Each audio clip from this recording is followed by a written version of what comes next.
Tuhan, terima kasih Bapak Ibu Saudara. Selamat malam, selamat berjumpa kembali malam hari ini dalam online Discipleship Revival Total Ministry. Yuk kita siapkan hati kita untuk kita kembali belajar firman Tuhan pada kesempatan malam hari ini. Tema yang akan kita bahas pada pemuridan pada malam hari ini yaitu tentang otoritas anak Allah, ya.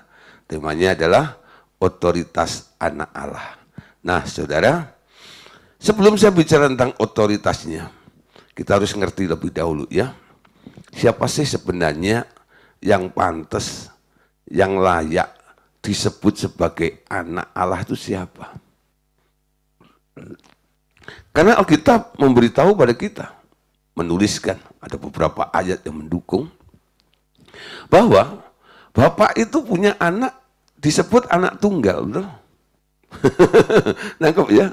Disebut anak tunggal, artinya nggak ada anak yang lain, kecuali yang satu itu. Ya. Lalu anaknya yang tunggal itu dibawa turun ke bumi dalam rangka untuk menebus dan menyelamatkan manusia. Nah, akhirnya kita mengerti siapa yang dimaksud dengan anaknya itu yang dibawa turun ke bumi, yakni adalah Tuhan Yesus Kristus. Amin. Nah, saudara, jadi kalau kita mau bicara tentang anak Allah, kita akan mengawali lebih dahulu tentang siapa itu Tuhan Yesus dan posisinya seperti apa, ya. Sehingga Tuhan Yesus itu kan dia pernah bilang juga ketika dia mau menyuruh murid-muridnya untuk melakukan misi amanat agung, ya, segala kuasa telah diberikan kepadaku, baik yang di alam roh atau di surga, maupun yang ada di alam materi atau di bumi ini. Oleh karena itu, pergilah, beritakanlah, ya. Nah, Injil ke seluruh bumi, baptislah mereka, ajar mereka. Nah, jadi ada satu hal yang Tuhan bilang, bahwa dia pernah menerima kuasa, baik yang ada di surga maupun yang ada di bumi. Nah, sekarang kita lihat ya tentang anak ini. Anak Allah yang sebenarnya, yaitu Yesus. Kita lihat dari sisi posisinya Yesus dulu. Ya, posisinya Yesus. Kita tahu setelah Tuhan Yesus menyelesaikan tugasnya di bumi dan di alam maut, ia diangkat naik ke surga dan duduk di sebelah kanan Allah Bapa dan diberi nama di atas segala nama. Saudara, bukan kebetulan ya, besok kita akan merayakan bersama-sama yaitu hari kenaikan Tuhan Yesus. Ya, hari kenaikan Tuhan Yesus. Nah, Bapak Saudara, ya puji Tuhan, besok saya juga ada tugas untuk menyampaikan kebenaran firman Tuhan, ya. Dan juga besok pagi, ya, dalam doa pagi pun saya juga akan menyinggung tentang kenaikan Tuhan Yesus ini. Jadi Bapak Saudara yang bisa bergabung besok dalam doa pagi, ya, silahkan nanti kalau ada linknya di grup Anda bisa ikut sama-sama supaya bisa menangkap dan mengerti tentang kenapa Yesus diangkat. Nah, tadi dikatakan setelah Tuhan Yesus menyelesaikan tugasnya di bumi dan di alam maut, ia diangkat naik ke surga dan duduk di sebelah kanan Allah Bapa dan diberi nama di atas segala nama. Itu yang terjadi dengan Yesus, yang disebut sebagai anak Allah itu. Sekarang Yesus ada di mana? Yesus sekarang ada di surga bersama dengan Bapaknya, duduk di sebelah kanan Allah Bapaknya, betul? Ada di tahta Bapaknya itu. Dan karena dia menang atas kesetiaannya itu, Tuhan mengangkat dia menjadi menjadi Tuhan, ya. Sehingga setiap lutut bertelut, setiap lidah mengaku Yesus adalah Tuhan. Dan sekarang kita boleh mengagungkan, mengakui tentang nama Yesus itu. Nggak ada nama yang lebih tinggi di alam semesta ini, yang lebih tinggi daripada nama Tuhan Yesus. Sehingga kita sering menyanyi bahwa nama Yesus adalah nama di atas segala nama. Oke, kita dasari dulu. Kita buka firman Tuhan dari Efesus pasal 1 ayat 15 sampai ayat 23. Ya. Karena ayatnya cukup banyak. Mari Bapak Saudara perhatikan dengan seksama. Kalau perlu kita akan baca bersama-sama. Ya. Efesus 1 ayat 15 sampai ayat 23. 2, 3, 4. Karena itu, setelah aku mendengar tentang imanmu dalam Tuhan Yesus dan tentang kasihmu terhadap semua orang kudus, aku pun tidak berhenti mengucap syukur karena kamu.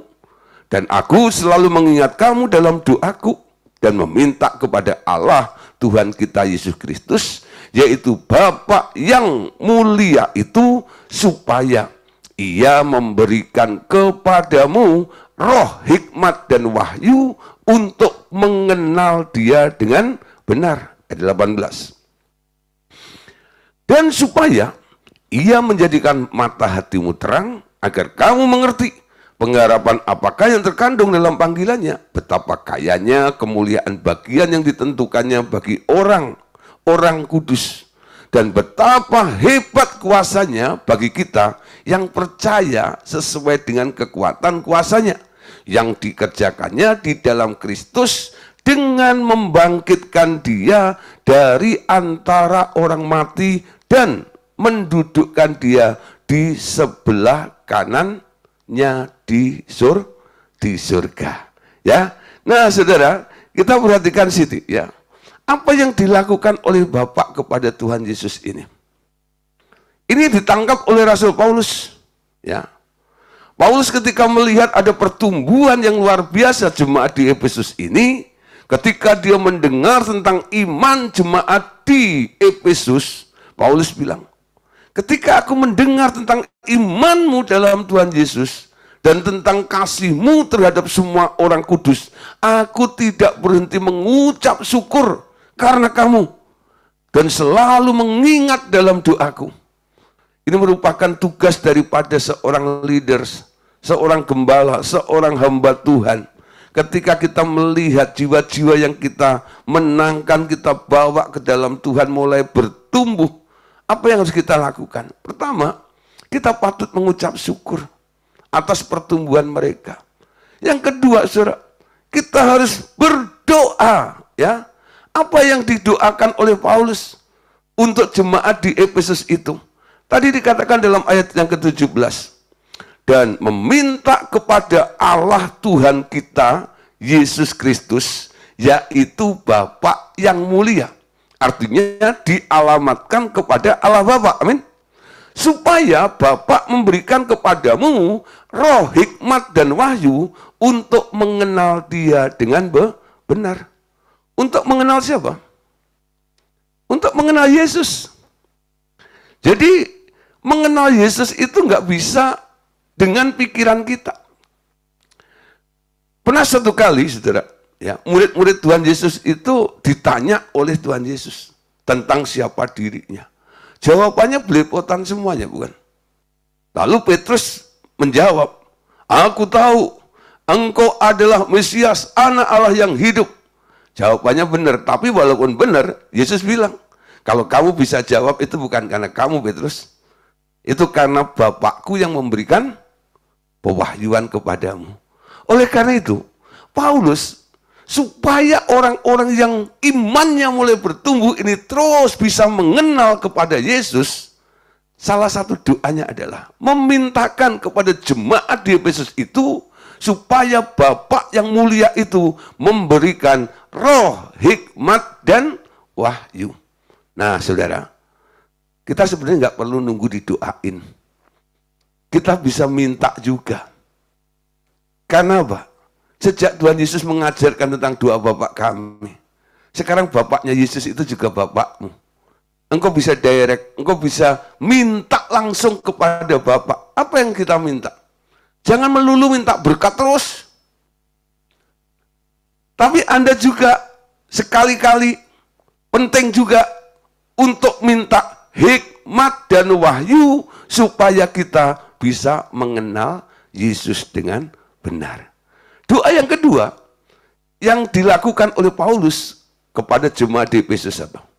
Paulus minta supaya Bapa menjadikan mata hatinya terang, agar mereka mengerti pengharapan apa yang terkandung dalam panggilannya, betapa kayanya kemuliaan bagian warisan yang ditentukannya bagi orang-orang kudus.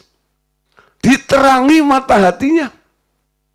Kalau ada orang nggak ngerti tentang rencana Tuhan, cara Tuhan, jalan Tuhan, itu bukan berarti Tuhan atau Allah Bapa tidak bekerja di dalam hidup Anda.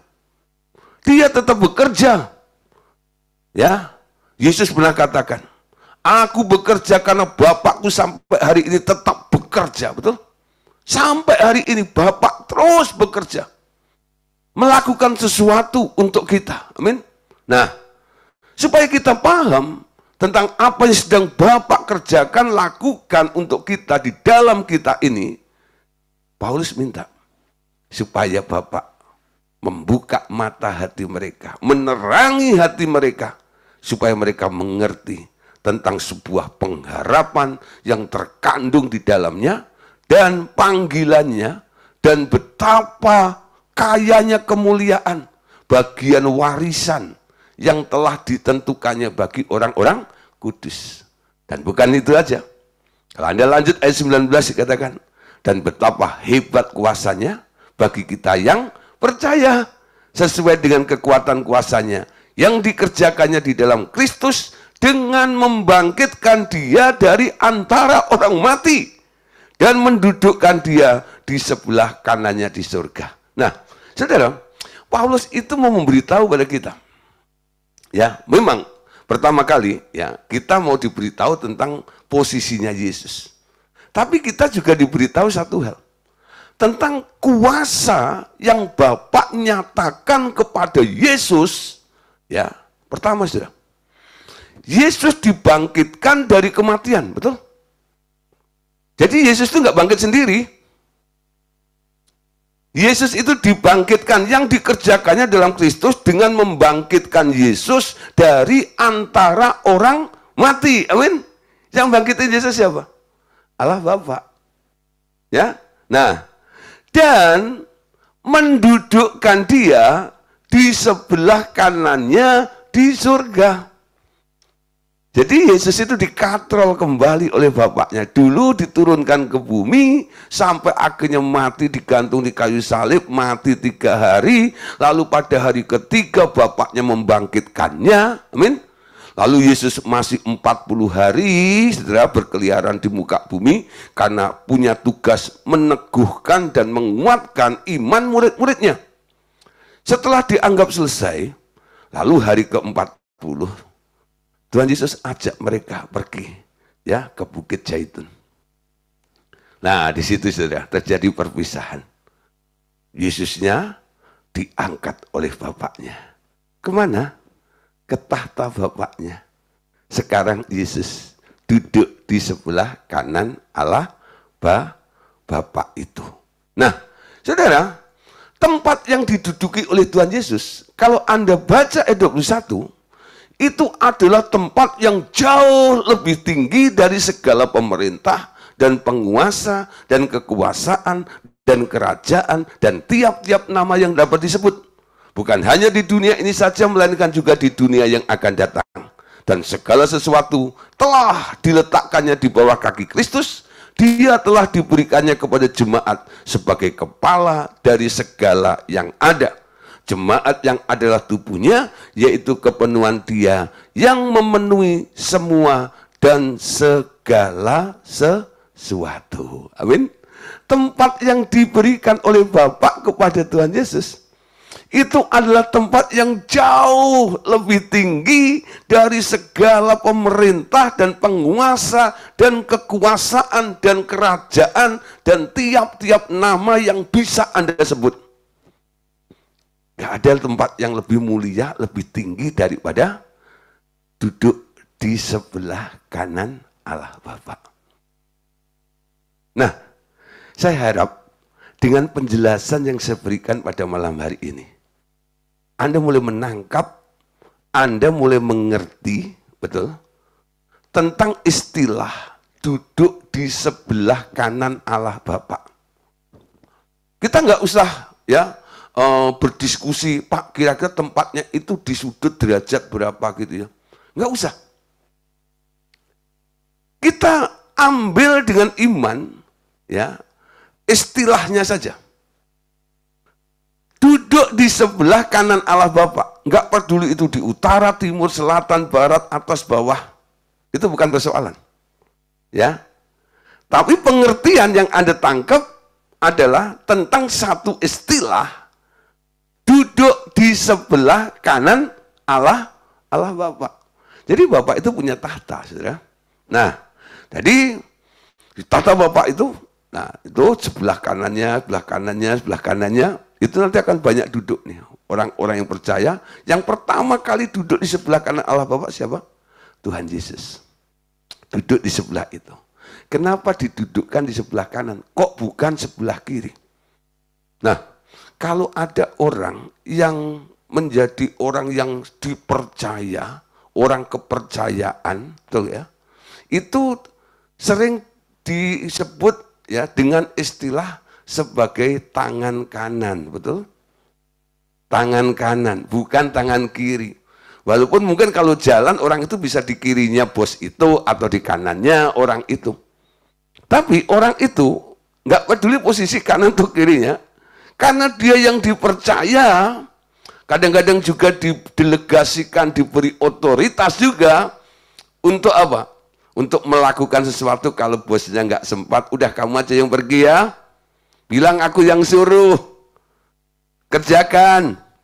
Lalu orang yang menjadi kepercayaan ini, dia pergi, ya bisa melakukan sesuatu seperti apa yang diingin lakukan oleh si bosnya tadi itu.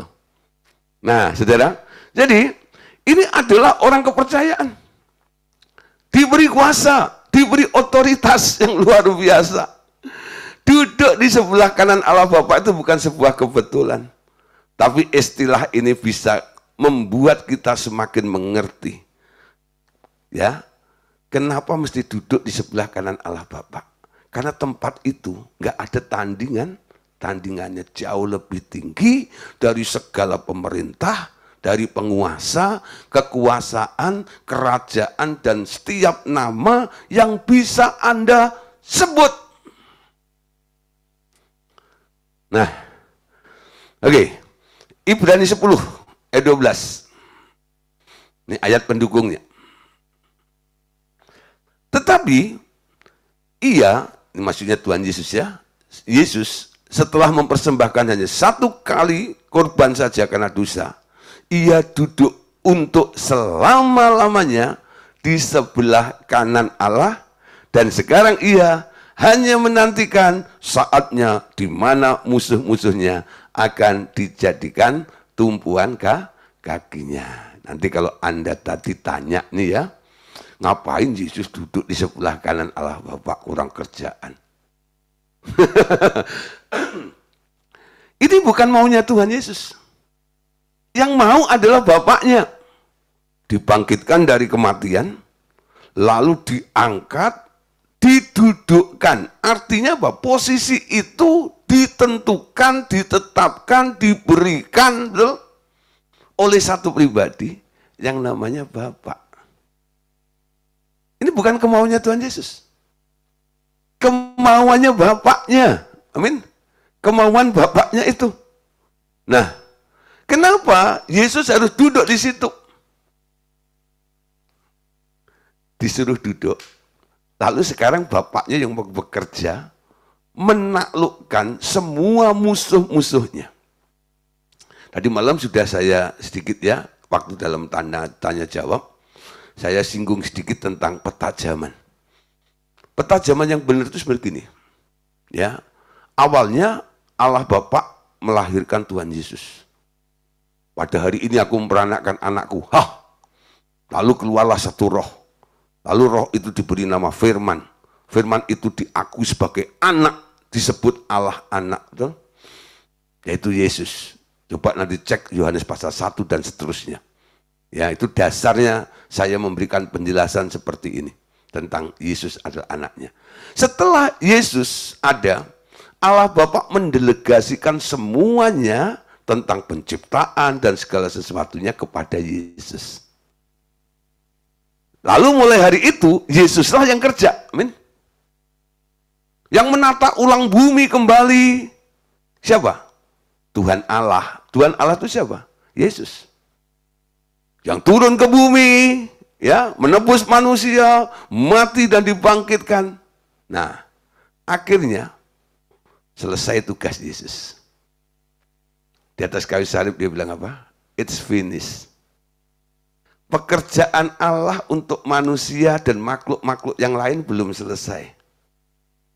Tapi pekerjaannya Yesus sudah selesai di situ. Nangkep ya? Jadi di atas kayu salib itu, Yesus berkata, it's finished. Apanya yang finish? Apanya yang selesai? Nah, dengan ayat ini, kita punya satu alasan, atau bisa mengerti definisi atau arti kata finish yang dikatakan Yesus di kayu salib itu. Finish buat siapa? Buat manusia sampai hari ini, Injil itu mesti dikerjakan, betul? Keselamatan itu terus dikerjakan. Sampai kapan? Sampai langit lama, bumi lama diringkus. Sampai terjadi namanya langit baru, bumi baru, betul? Babak baru dimulai. Masih ada pekerjaan, betul? Untuk sebuah proses penyempurnaan itu. Tapi kenapa Yesus bilang it's finished? Sudah selesai. Yang selesai adalah pekerjaannya, amin. Pekerjaannya Yesus. Sehingga dia mati, dia dibangkitkan, dia diangkat oleh Bapaknya, naik ke surga, menurut Ibrani pasal 10 ayat 12. Ya, sekarang dia duduk di sebelah kanan Allah Bapa, dan ayat 13 berkata, dan sekarang ia hanya menantikan saatnya di mana musuh-musuhnya akan dijadikan tumpuan kaki-kakinya. Hanya menantikan saatnya di mana musuh-musuhnya akan dijadikan tumpuan kakinya. Siapa yang mengerjakan supaya musuh-musuhnya dijadikan tumpuan pada kakinya atau tunduk takluk kepada Yesus? Pasti bukan Yesusnya. Yang melakukan pasti Bapaknya. Amin. Nah, sekarang Bapak bekerja. Dia menginspirasi orang-orang percaya yang mengerti tentang misi amanat agung itu. Dibantu dengan Roh Kudus, menaklukkan musuh-musuhnya. Makanya Bapak menyatakan dirinya dalam Kolose 1:19-20. Niatnya untuk berdamai dengan segala makhluk dengan darah Tuhan Yesus itu. Ya. Nah, saudara, duduk di sebelah kanan Allah Bapa, punya otoritas karena tempat itu tempat yang tidak ada tandingannya. Nah, saudara, dengan kita melihat tentang Tuhan Yesus yang diberi posisi sebagai anak Allah yang duduk di sebelah kanan Allah Bapa, paling tidak sekarang kita punya gambaran. Ketika Anda percaya kepada Tuhan Yesus, bukankah Anda diberi hak menurut Yohanes 1 ayat 12? Diberi hak untuk menjadi anak Allah. Walaupun bukan anak asli, anak pungut, tapi diberi hak yang sama Bapak. Seperti Yesus, haknya Yesus. Hak anak Allah. Walaupun Anda hanya anak angkat, anak pungut, betul? Tapi Anda diberi hak untuk menerima segala warisan yang sama seperti apa yang Bapak perbuat lakukan untuk anak tunggalnya, yaitu Yesus. Nah, sekarang kita lihat tentang posisi anak Allah yang di sini dimaksud bukan Tuhan Yesus, adalah anak adopsi atau kita semuanya. Nah, saudara, kita lihat ya sekarang. Efesus 2 ayat 4 sampai ayat yang ke-6. Tetapi Allah yang kaya dengan rahmat oleh karena kasih-Nya yang besar yang dilimpahkannya kepada kita telah menghidupkan kita, bicara tentang kita ya, bukan tentang Yesus lagi. Betul? Tetapi Allah yang kaya dengan rahmat oleh karena kasih-Nya yang besar yang dilimpahkannya kepada kita, Anda dan saya, telah menghidupkan kita bersama-sama dengan Kristus, sekalipun kita, Anda dan saya, telah mati oleh kesalahan-kesalahan kita, Anda dan saya, oleh kasih karunia kamu diselamatkan. Dan di dalam Kristus Yesus, Ia telah membangkitkan kita, Anda dan saya juga, dan memberikan tempat bersama-sama dengan Dia di surga. Tujuannya nih, supaya pada masa yang akan datang, Ia menunjukkan kepada kita kekayaan kasih karunia-Nya yang melimpah-limpah sesuai dengan kebaikan-Nya terhadap kita di dalam Kristus Yesus.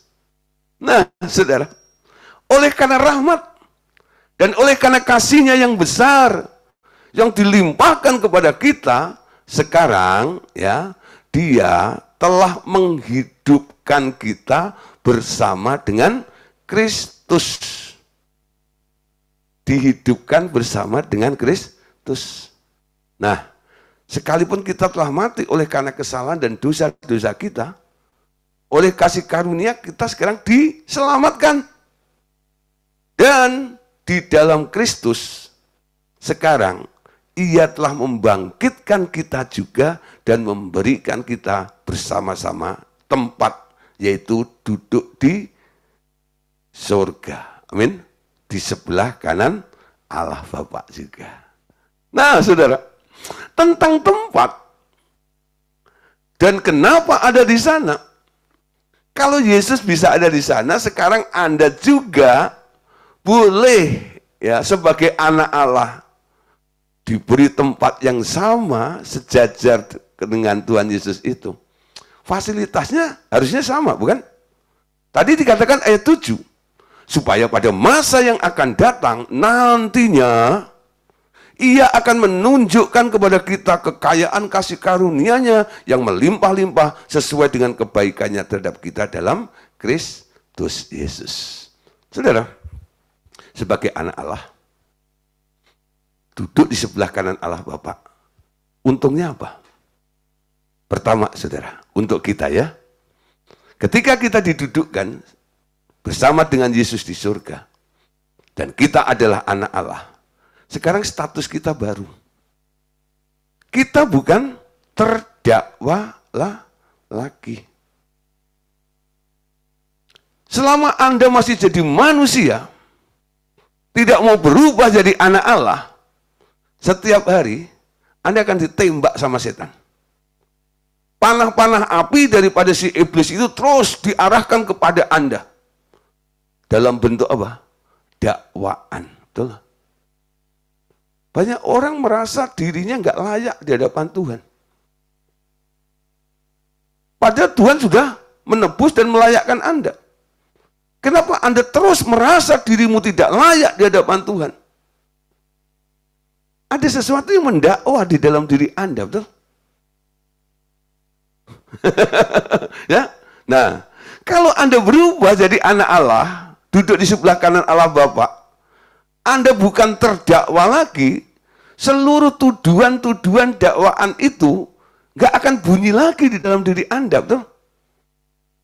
Karena engkau sekarang hidup di dalam kebenaran, kebenaran itu bersuara di dalam hidupmu. Dari hatimu itu keluar kebenaran, kebenaran, kebenaran, tuh. Semua yang nggak sesuai dengan apa yang Tuhan rancang dalam hidup Anda. Semua yang tidak sesuai dengan apa yang Tuhan pikirkan tentang Anda. Itu bukan kebenaran. kebenaran itu apa? Apa yang Tuhan mau? Apa yang Allah inginkan? Apa yang Allah pikirkan? Itu kebenaran. Betul? Asumsi Anda karena pertimbangan-pertimbangan, karena melihat keadaan di sekitar Anda atau diri Anda sendiri, nah disitulah kadang-kadang iblis memunculkan. Realitanya bukan Tuhan. Realitanya adalah dirimu sendiri. Siapa dirimu? Manusia lagi. Tuhan bilang, kamu bukan manusia lagi. Sekarang kamu adalah anak Allah. Posisimu bukan ada di dunia ini, tapi posisimu sekarang duduk di sebelah kanan Allah Bapa di surga bersama dengan Tuhan Yesus. Ada amin? Amin. Ya, jangan bilang amin pulang ke kampung. Amin. Nah, sejak kita mengakui penebusan oleh darah Tuhan Yesus, dosa kita dihapuskan olehnya, dan kita dipindahkan dari posisi orang terdakwa menjadi anak Allah yang beroleh kasih karunia. Amin. Anda bukan orang terdakwa lagi. Anda bukan manusia biasa lagi. Anda bukan manusia yang cacat celah lagi. Anda bukan manusia yang lemah. Ya. Tapi sekarang adalah anak Allah. Benar? Yang beroleh kasih karunia. Nah, dengan pengertian ini, sekarang Anda punya alasan. Anda punya dasar yang kuat. Terlebih, dasar kita untuk menghampiri tahtanya sekarang bukan dengan ketakutan, tetapi dengan kasih antara anak dengan bapaknya. Atau antara saudara Yesus dengan kakak tertua. Atau antara murid dengan gurunya. Dan kepada Roh Kudus sebagai anak dan ibunya. Ya, coba perhatikan sekali lagi. Dasar alasan ini apakah sudah menjadi bagian dalam kehidupan Anda? Ketika engkau menghampiri tahta Bapa, sekarang bukan dengan ketakutan. Anda tidak memandang lagi sebagai bapak seperti kakek tua yang duduk di kursi goyang sambil pegang cemeti, ya, mengawasi kalau Anda salah disabet gitu ya. Enggak. Tapi engkau bisa melihat, ya, Allah Bapa dengan sudut pandang yang berbeda. Anda bisa berkata, saat ini ku datang dalam hadirat-Mu, ku pandang wajah-Mu. Bukan wajah yang bengis, bukan wajah yang galak. Ku pandang wajah-Mu, tersenyum penuh kasih. Ku ucapkan selamat malam, Bapak kekasih. Terima kasih berkat-Mu sepanjang hari ini. Angkat tangan, glory, haleluya. Wah, lagu yang ngarang lagu ini, mereka ngerti. Sekarang memandang Bapak dengan sudut pandang seperti itu. Bapakmu yang baik, Bapakmu yang murah hati, Bapakmu yang setia, Bapakmu yang selalu menerima engkau dan tersenyum penuh dengan kasih itu. Ya, bukan dengan ketakutan, takut dihukum dan sebagainya, ya. Nah, tapi sekarang hubunganmu adalah hubungan antara bapak dan anak. Hanya orang Kristen yang berdoa kepada Allahnya, yang menyebut Allahnya sebagai Bapak. Yang ngajarin siapa? Yang ngajarin Yesus. Ketika Yesus mengajarkan berdoa kepada murid-muridnya, dia nggak kutip doa Yabes. Yang dikutip oleh Yesus, yang diajarkan oleh Tuhan Yesus adalah versinya. Ya, dia menempatkan dirinya sebagai standar, sebagai patokan yang akan terjadi kepada orang-orang yang diajar berdoa itu. Kamu kalau berdoa, doa begini loh. Bapak kami yang ada di surga. Sebenarnya pantas nyebut Bapak siapa? Ya Yesus. Kamu siapa?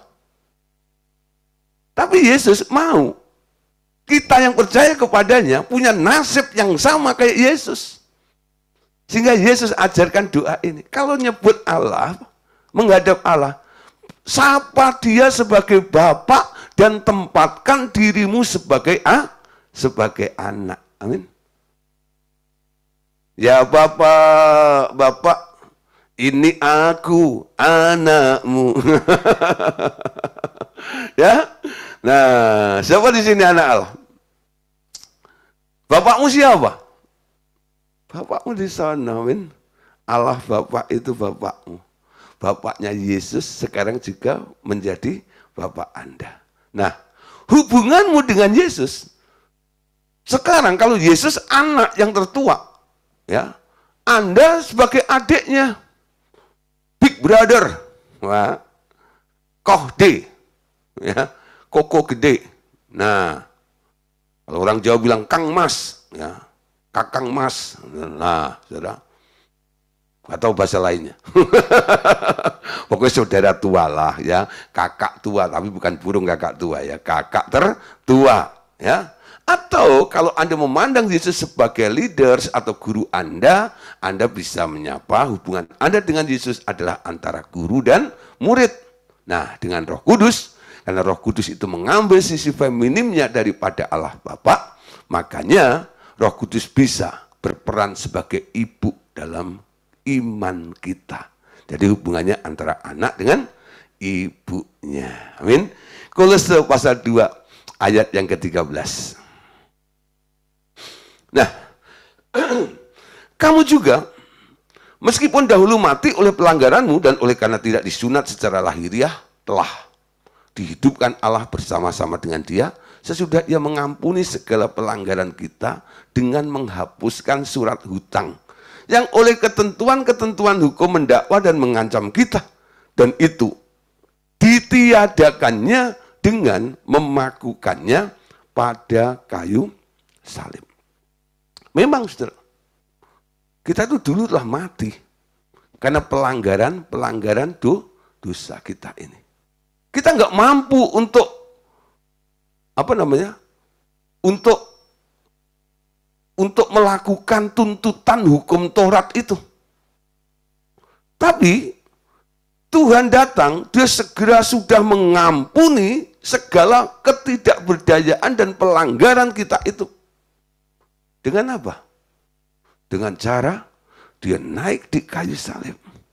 Di atas kayu salib itu, di atasnya ada tulisan apa?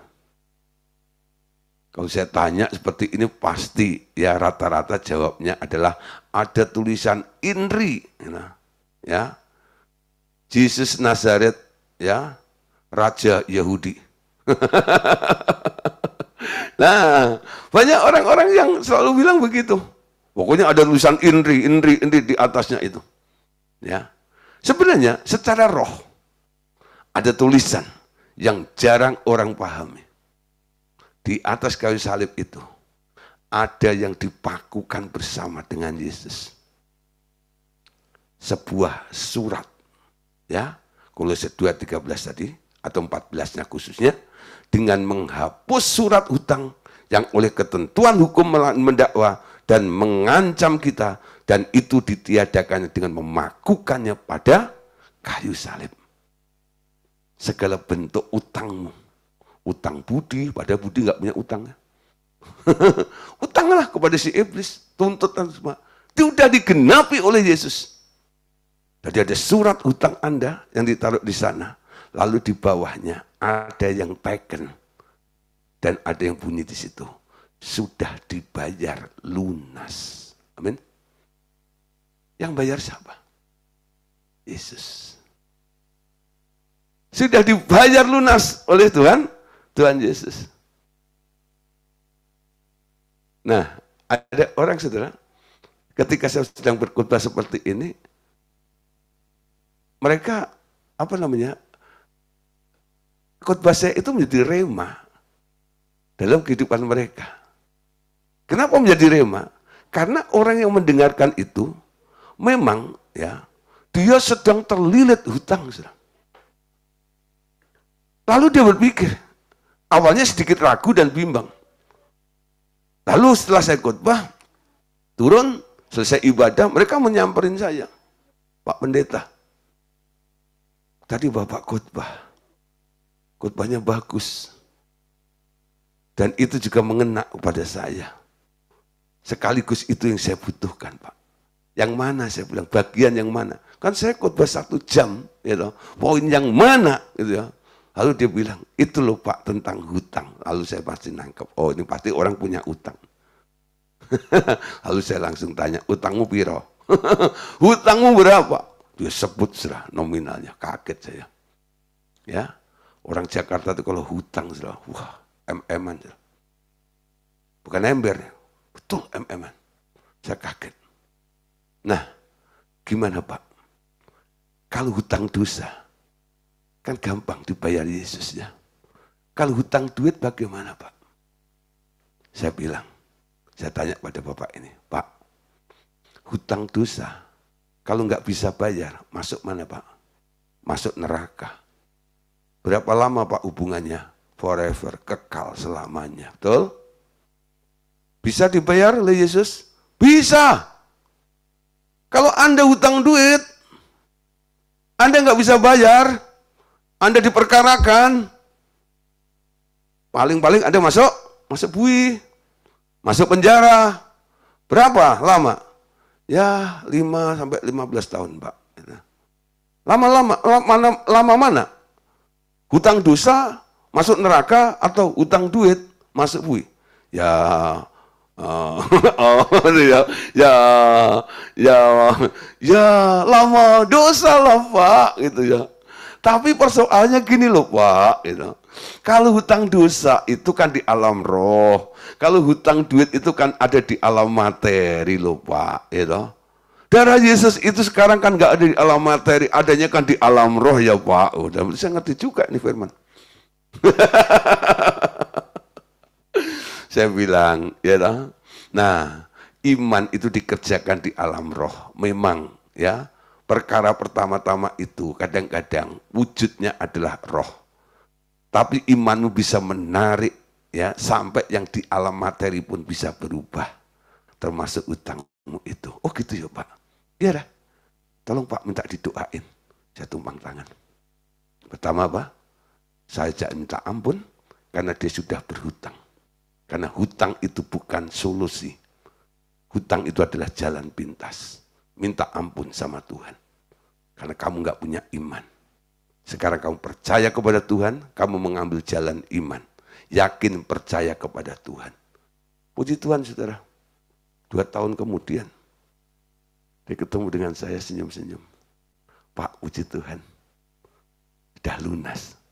Lalu saya tanya, gimana lunasnya? Bapak kan bilang, pokoknya kalau ada duit bayar, ada duit bayar, ada duit bayar, ada duit bayar. Niatnya seperti itu. Dengan punya niat seperti itu artinya ekspresi imanmu. Bahwa kamu sudah membayar, walaupun belum sepenuhnya. Kalau sudah membayar artinya Anda sudah nggak punya hutang, betul? Anda sudah pindah daerah. Bukan orang berhutang. Tapi jadi orang yang nggak punya hutang, sudah diberkati. Dicicil terus, diberkati Tuhan lebih lagi. Dicicil lebih besar lagi, akhirnya lunas. Seperti itu ya. Nah, surat hutang sudah dipakukannya di atas kayu salib. Di dalam Yesus itu. Nah, ini luar biasa. Lalu, Roma 8 ayat ke-33. Siapakah akan menggugat orang pilihan Allah? Allah yang membenarkan mereka. Siapakah yang akan menghukum mereka? Kristus, Yesus yang telah mati, bahkan lebih lagi yang telah bangkit, perhatikan ya, yang juga duduk di sebelah kanan Allah, yang malah menjadi pembela bagi kita. Yesus menjadi pembela bagi kita. Nah, siapa yang bisa menggugat orang pilihan Allah? Yang telah membenarkan mereka. Dan siapa yang punya hak untuk menghukum mereka? Saudara, apa yang dilakukan oleh Yesus itu membebaskan, memerdekakan Anda, betul. Mematahkan setiap tuduhan, dakwaan. Ada sebuah ilustrasi ya. Saya pinjam ilustrasinya Pak Andreas, ya. Dulu ya, Anda sering cerita tentang si Polan, ya. Nah, si Polan yang nyuri mangga, ya, tetangga. Ya, nyuri mangga tetangga. Ketika satu kali si Polan itu berdoa kepada Allah Bapa. Lalu datang si pendakwa. Ya, ada yang menggugat. Si pendakwa itu melihat yang datang si Polan. Ketika dia lihat Allah Bapa mau memberkati si Polan, si iblis pendakwa ini protes. Gak bisa.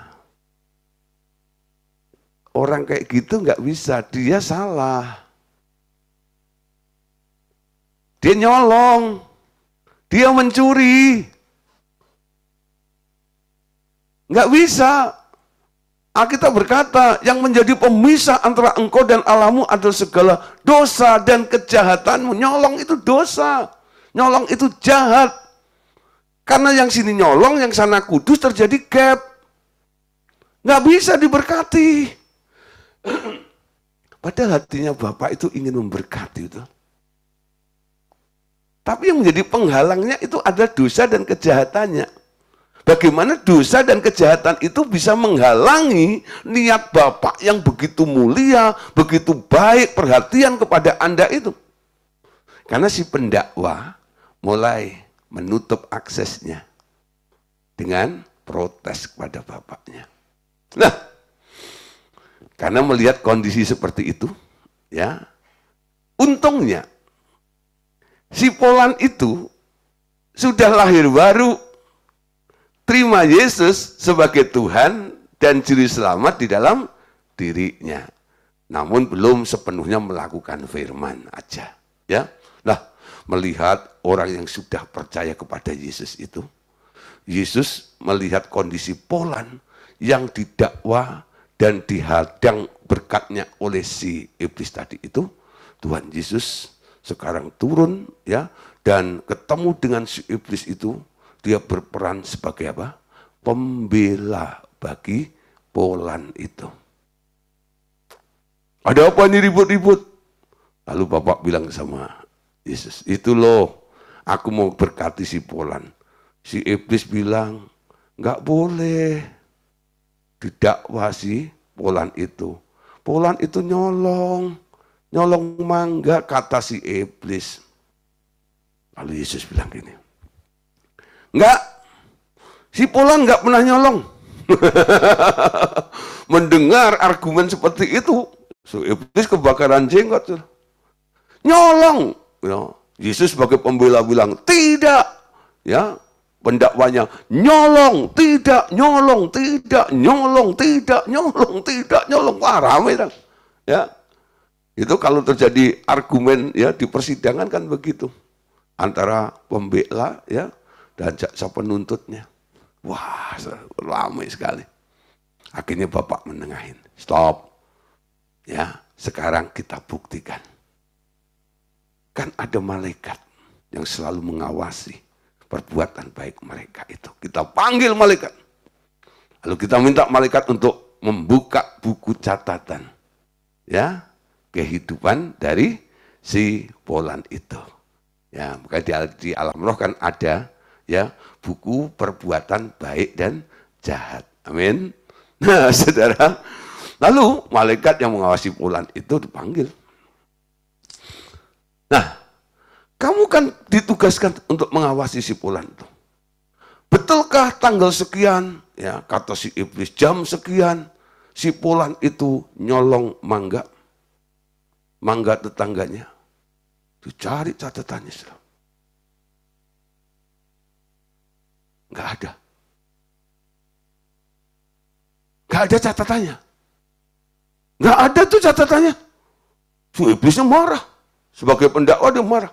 Kamu gimana sih? Jadi tanggal itu mungkin kamu lagi tidur ya? Mana ada malaikat tidur. Malaikat itu secara walaupun ngantuk tuh matanya digantul sama pentol korek tuh.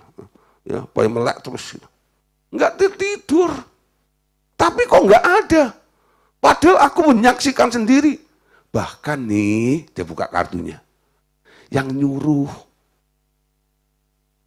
yang ngajak, yang menginspirasi, yang mendorong-dorong untuk si Polan itu nyolong mangga ya aku. Nah, aku ada di situ sama Polan. Lah kok nggak ada catatannya bagaimana? Kok nggak ada catatannya ke piye? Gitu loh. Bagaimana ini? Gitu ya. Nah, Yesus mulai senyum-senyum nih, gitu ya. Karena si iblis mulai, wah, ya kalang kabut seperti itu. Nah, akhirnya Bapak bilang gini, menuduh orang tanpa bukti itu nggak sah. Kamu nggak bisa melarang aku untuk memberkati si Polan itu.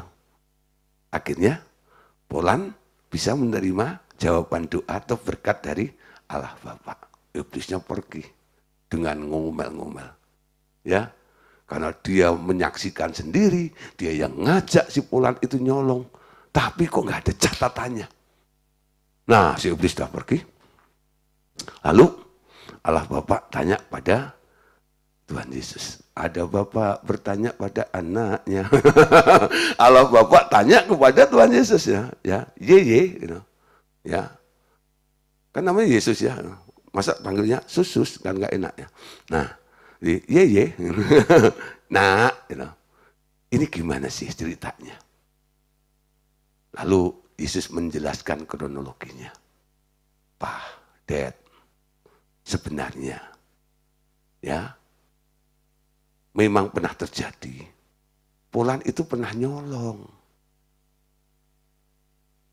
Seperti apa yang dikatakan sama si pendakwa itu.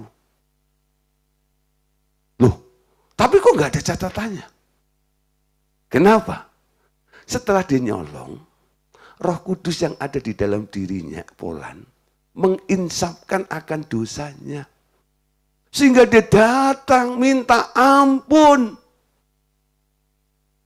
Darahku menghapus semua dosanya, termasuk catatan sejarah masa lalunya tentang dosa-dosa itu. Jadi sebenarnya awalnya malaikat itu mencatat, tapi dihapus dengan darah Yesus. Allah itu setia, betul? Dia mengampuni orang yang mengaku dosa. Untung si Polan itu mau ngaku dosa. Kalau dia bertahan, nggak mau ngaku dosa. Ada loh orang Kristen. Kan sudah diampuni oleh Tuhan, ngapain ngaku-ngaku? Ngaku dosa itu penting. Betul? Kalau Anda terjatuh, Anda diinsapkan oleh Roh Kudus, cepat sadar dan ngaku. Dosa yang diampuni adalah dosa yang diakui. Amin.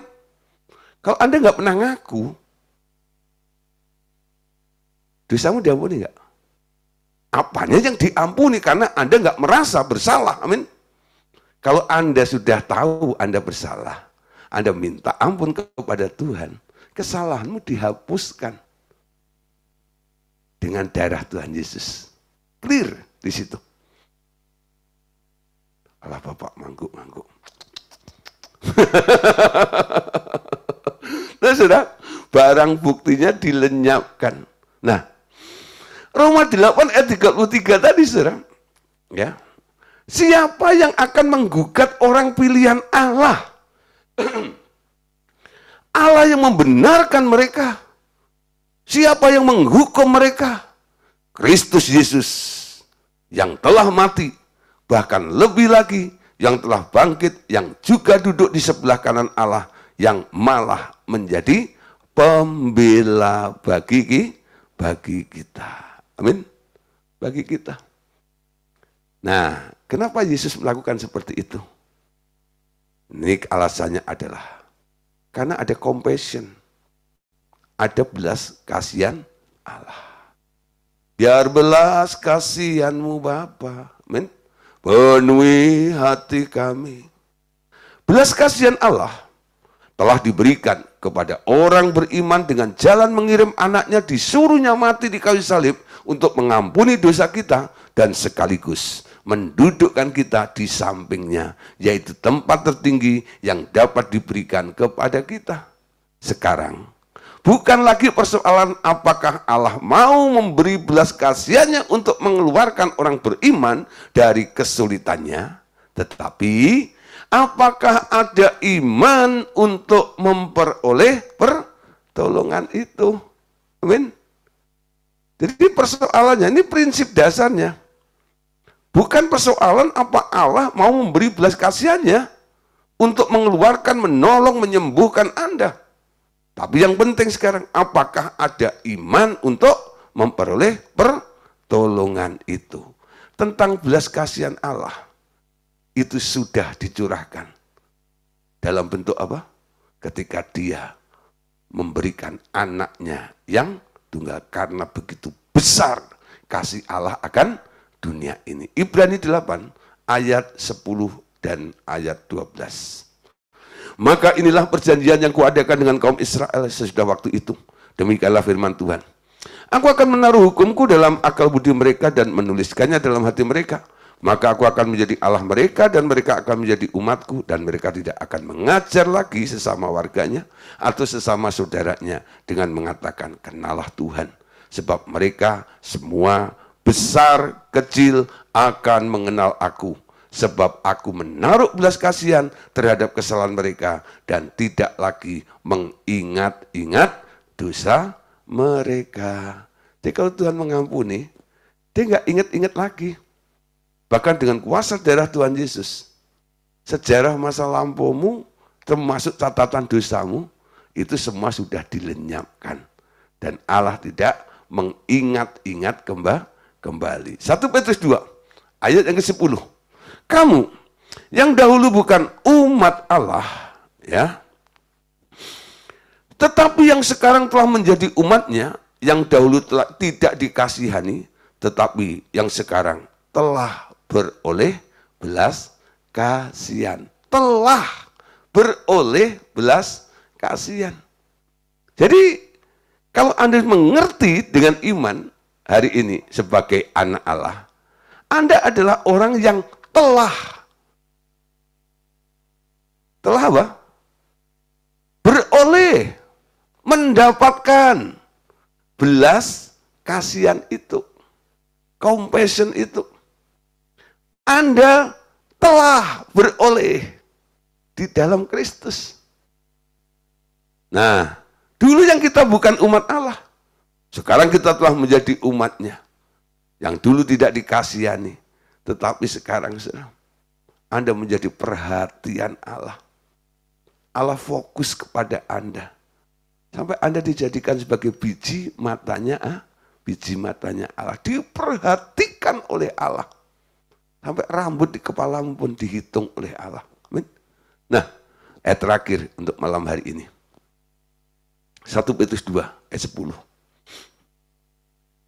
Kamu yang dahulu, ya, bukan Allah. Lukas 8 ayat 7 sampai 8, Tidakkah Allah akan membenarkan orang-orang pilihannya yang siang malam berseru kepadanya? Dan adakah ia mengulur-ulur waktu sebelum menolong mereka? Aku berkata kepadamu, ia akan segera membenarkan mereka. Akan tetapi jika anak manusia itu datang, adakah ia mendapati iman di bumi? Saudara, Lukas 18, ya, kalau Anda baca mulai ayat 1, itu tentang, ya, hakim yang lalim, ya. Ada janda yang datang ke rumah hakim itu untuk apa? Untuk minta pembelaan dari hakim itu. Tahu terus yang malam minta. Dan hakim itu merasa direpotin. Ini kapan ini? Datang terus. Karena hakim ini nggak mau direpotin, akhirnya dengan terpaksa, yaudahlah, tak tolonglah kamu. Banyak orang kadang-kadang menangkap, ya, pengertian tentang perikop ayat ini, lalu menjelaskannya sedikit keliru. Lalu mereka bilang begini, saudara, Allah itu kayak hakim yang lalim itu loh. Kalau kamu tetap ngotot sama dia dan sebagainya gitu, lama-lama Allah kan juga mau memberikan, menolong kamu nanti. Enggak gitu. Perbandingannya bukan seperti itu. Penjelasannya bukan seperti itu. Allah itu bukan hakim yang lalim, betul? Bukan karena Anda repotin lalu dia baru nolong Anda. Tidak. Itu pemikiran yang salah. Ya. Nah, kemarin bicara tentang pengakuan iman. Ada orang yang minta terus, minta lagi, minta dah. Nah, tapi lupa mengakui, betul? Kenapa? Lupa mengakui. Karena dia menganggap Allah itu model hakim lalim itu tadi. Kalau nggak direcoin, kalau nggak direpotin, kalau nggak digedor-gedor, surga itu kayaknya nggak turun nih berkatnya. Bukan itu saudara konsepnya. Jika anak manusia itu datang, apakah dia mendapati iman di bumi? Iman kuncinya. Apakah orang itu punya iman untuk mendapatkan atau tidak? Ya. Jadi Lukas 18 ayat 8 itu dikatakan, aku berkata kepadamu, ia akan segera membenarkan mereka. Mengubah keadaannya. Yang sakit disembuhkan, yang miskin diperkaya, yang lemah dikuatkan, itu namanya dibenarkan dari kondisi yang salah. Akan tetapi, jika anak manusia itu datang, adakah ia mendapati iman di bumi itu? Kuncinya punya iman atau tidak? Allah nggak pernah ngulur-ngulur waktu. Ketika dia mendengar seruan doamu, saat itu juga Tuhan menjawab doamu. Amin. Coba mulai berpikir seperti cara berpikirnya Allah. Kalau Anda menganggap Allah itu mengulur-ulur waktu, nah, ya Anda berpikir saya minta hari ini, mungkin jawabannya 3 tahun lagi lah. Diulur 3 tahun. Ibrani pasal 11, ya, iman itu dasar dari segala sesuatu yang kita harapkan dan bukti dari segala sesuatu yang tidak kita lihat. Dalam terjemahan bahasa Indonesia langsung mulai dengan kata iman itu adalah. Dalam bahasa Inggris, ya King James, New King James, di situ Anda bisa lihat sebelum kata faith, di situ ada kata now. Sekarang. Iman itu masa kini. Iman itu saat ini. Ketika engkau minta saat itu juga, Bapakmu memberikannya kepadamu. Katakan amin. Amin. Ketika engkau percaya, Anda yakin, Anda sembuh. Memang saudara, kadang-kadang mulainya bekerjanya di alam roh dulu kan. Nah, Anda butuh nih untuk menariknya di bumi itu sampai kapan. Tapi bukan berarti Allah belum menjawab. Dia sudah. Dia nggak pernah mengulur-ulur waktu. Ya. Jadi saudara, namanya belas kasihan itu sudah diberikan. Amin. Sudah diberikan. Sakit sudah disembuhkan. Lemah sudah dikuatkan. Hidup dalam belas kasihan Allah. Ketika Yesus ada di muka bumi, dia memanifestasikan hatinya Bapa. Melihat orang sakit, melihat orang susah, hatinya melonjak. Belas kasihan. Dia tangisin kota Yerusalem. Dia melihat Marta Maria kehilangan saudaranya Lazarus yang mati. Maskulah hatinya. Nangis. Sehingga Alkitab mencatat, maka menangislah Yesus. Bukan cengeng. Itu ekspresi dari belas kasihan itu. Tersentuh setelah. Bapakmu itu lihat, ketika engkau menderita, dia nangis. Kenapa anakku itu menderita? Amin. Itu hatinya Bapakmu. Makanya belas kasihannya telah diberikan kepada Anda. Supaya Anda bisa keluar dari setiap penderitaan Anda. Kenapa anakku itu sakit? Pengertian yang baru membuat Anda lebih cepat untuk mengalami. belas kasihan Allah itu mengalir terjadi di dalam kehidupan kita semuanya. Amin. Nah, dia akan segera membenarkannya. Nah, saudara, malam hari ini sampai di sini dulu ya. Nanti kelanjutannya kita akan lanjutkan. Saya akan bicara tentang grace atau kasih karunia ya. Yang kita terima bukan hanya berkat tetapi lebih dari itu. Yakni kasih karunia Allah atau anugerah, sesuatu yang tak layak, ya sebenarnya nggak layak kita terima, tapi diberikannya juga kepada kita. Nah, untuk penjelasannya next time ya, kita akan bahas kembali. Oke, Tuhan Yesus memberkati kita semuanya. God bless you.